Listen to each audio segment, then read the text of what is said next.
Hi friends, ఈరోజు నేను ఈ వీడియోలో కంట్రోల్ కీకి సంబంధించిన A to Z short cuts keys గురించి పూర్తిగా ఎక్స్ప్లెయిన్ చేస్తాను. అది కూడా ప్రాక్టికల్గా చేసి చూపిస్తాను.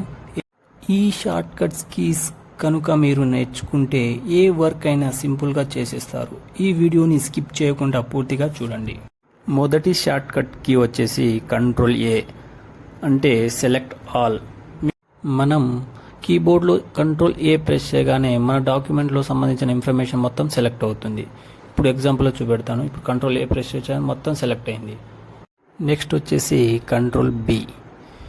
కీబోర్డ్లో Ctrl B ప్రెస్ చేయండి, మన వర్డ్ అనేది ఆటోమేటిక్గా హైలైట్ అయిపోతుంది. నెక్స్ట్ వచ్చేసి Ctrl C. C means copy select text. మనం డాక్యుమెంట్లో ఏ వర్డ్నైనా కాపీ చేయాలనుకుంటే షార్ట్కట్లో Ctrl C ప్రెస్ చేయండి. మళ్ళీ మనకి ఎక్కడైనా కావాలనుకుంటే అక్కడ పోయి పేస్ట్ చేయండి. నెక్స్ట్ వచ్చేసి Ctrl D. Open font dialogue. Ctrl D press చేయగానే మనకు ఒక డైలాగ్ బాక్స్ ఓపెన్ అవుతుంది. అందులో మన సెలెక్ట్ చేసుకున్న ఫైల్ నేమ్ ఉంటుంది. నెక్స్ట్ వచ్చేసి Ctrl E. Alignment centre. నేను ఇప్పుడు కొన్ని పారాగ్రాఫ్ సెలెక్ట్ చేసుకుంటాను. Ctrl E ప్రెస్ చేయగానే సెంటర్కి వచ్చేసింది. నెక్స్ట్ వచ్చేసి Ctrl F. Find in a document. మనం ఒక డాక్యుమెంట్లో ఏమైనా ఇన్ఫర్మేషన్ సెట్ చేయాలంటే Ctrl F ప్రెస్ చేయాలి. Ctrl F ప్రెస్ చేయగానే ఒక డైలాగ్ బాక్స్ ఓపెన్ అవుతుంది. నెక్స్ట్ వచ్చేసి Ctrl G. Go to. Find a results in document. Next వచ్చేసి Ctrl H. Ctrl H అంటే రీప్లేస్.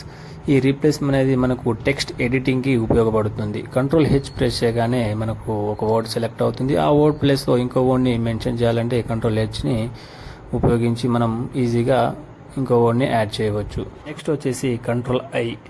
I అంటే ఇటాలిక్. నేను ఇప్పుడు కీబోర్డ్లో Ctrl I సెలెక్ట్ చేసి Ctrl I ప్రెస్ చేస్తున్నాను. చూడండి, ఒక షేప్ అనేది వచ్చేసింది. అంటే ఒక స్టైల్లో మనం ఏ వర్డ్నైనా ఒక స్టైల్లో పెట్టవచ్చు. నెక్స్ట్ వచ్చేసి Ctrl J. Ctrl J అంటే జస్టిఫై. మనం ఏదైనా పారాగ్రాఫ్ని కానీ వర్డ్ని కానీ లెఫ్ట్కి జరపాలంటే Ctrl Jని యూజ్ చేస్తాం. ఇప్పుడు నేను Ctrl J ప్రెస్ చేశాను, చూడండి. నెక్స్ట్ వచ్చేసి Ctrl K. Ctrl K అంటే ఇన్సర్ట్ లింక్. ఇన్సర్ట్ లింక్ అంటే మనం ఆల్రెడీగా సేవ్ చేసుకున్న ఫైల్ని మనం ఇందులో లింకుగా పెట్టుకోవచ్చు. ఆ లింక్ క్లిక్ చేయగానే ఆ స్పెసిఫిక్ ఫైల్ అనేది ఓపెన్ అవుతుంది. నెక్స్ట్ వచ్చేసి Ctrl L. Ctrl L అంటే లెఫ్ట్. ఏదైనా వర్డ్ని మనం లెఫ్ట్కి షిఫ్ట్ చేయాలంటే Ctrl L ప్రెస్ చేస్తే ఆటోమేటిక్గా లెఫ్ట్కి అనేది షిఫ్ట్ అవుతుంది. నెక్స్ట్ వచ్చేసి Ctrl M అంటే indent A paragraph from left. ఒకేసారి పారాగ్రాఫ్ని లెఫ్ట్కి జరపవచ్చు. Ctrl N create a new document. మనకు ఏదైనా కొత్త పేజ్ కావాలనుకోండి, కీబోర్డ్లో Ctrl N ప్రెస్ చేస్తే చాలు, కొత్త పేజ్ అనేది వచ్చేస్తుంది.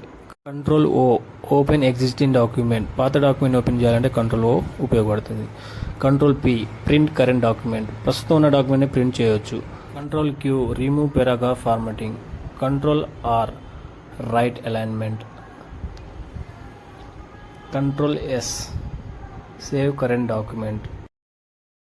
Ctrl T create hanging index. Next వచ్చేసి Ctrl U. Ctrl U అంటే అండర్లైన్. మనమైనా టెక్స్ట్కి స్టైల్ లాగా ఒక అండర్లైన్ అనేది వేసుకోవచ్చు ఈ షార్ట్ కట్ కీ ద్వారా. నెక్స్ట్ వచ్చేసి Ctrl V. Ctrl V అంటే పేస్ట్. మనం ఏదైతే టెక్స్ట్ని కాపీ చేసుకున్నామో ఈ Ctrl V షార్ట్ కట్ ద్వారా ఆ కాపీ చేసుకున్న వర్డ్ని మనం పేస్ట్ చేసుకోవచ్చు. ఫర్ ఎగ్జాంపుల్ నేను Ctrl Vని కాపీ చేశాను, కింద పేస్ట్ చేశాను, ఇలా అనమాట. Ctrl W close current open document. Next వచ్చేసి Ctrl X. Ctrl X అంటే కట్ సెలెక్ట్ టెక్స్ట్. కీబోర్డ్లో Ctrl X ప్రెస్ చేశాను, అక్కడ కట్ అయ్యి ఇక్కడ పేస్ట్ చేశాను. అంటే పూర్తిగా అక్కడ వర్డ్ అనేది ఉండదన్నమాట. Ctrl Y రెండో వన్ స్టెప్ ఫార్వర్డ్. కీబోర్డ్లో Ctrl Y ప్రెస్ చేశాను. ఇందాక Ctrl X కట్ చేశాను కదా, దాన్ని మనకి తిరిగి చూపెట్టింది, అలా అనమాట. Ctrl Z and one step backward. ఇది ఫ్రెండ్స్ ఇవాల్టి వీడియో. ఈ వీడియో కనుక నచ్చితే లైక్ చేయండి, షేర్ చేయండి, సబ్స్క్రైబ్ చేయడం మాత్రం మర్చిపోకండి.